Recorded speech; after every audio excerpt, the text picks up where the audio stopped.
For Inktober, I am drawing the Hexenturm, aka the Witch's Tower. So I'll be honest, I've read a lot of history for here in Heidelberg, and for the life of me, I can't figure out when it stopped being called the Thieves' Tower and was started being called the Witch's Tower. Not to mention the fact that the rumor is that at some point back in the day they used to lock witches up in there. I can't find any actual records of that. I also can't find any records of witch trials actually happening here in Heidelberg. Heidelberg was very Protestant heavy, and a lot of the big witch trials happened in more Catholic cities. So maybe they did happen here. I'm not saying they didn't. I'm saying I just haven't been able to find any proof of them happening, or articles even from back in the day, or even books mentioning them happening here. So for all I know, the Hexenturm really was never a witch's tower, and that's just a story that's been passed through the ages. Or maybe it was, I don't know.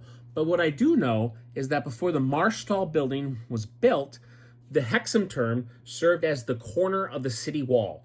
And in the bottom of it, they had a giant space they used for an armory. So when the Marstall building was built, they took the armory, moved it to the Marstall building. They had a bunch of empty space under the tower, and that became a prison. And that prison and the tower itself became known as the Thieves' Tower. And I have that, and it's mentioned in lots of documents. It goes back to the 1500s, and that seems pretty consistent. So I'm pretty confident that's true. I don't know about the Witch's Tower and the witches' rumors and all that kind of stuff.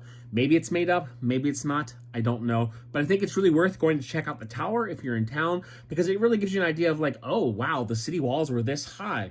Or, oh, wow, this is how far out the city wall came from the castle. Like it's only about half of Altstadt.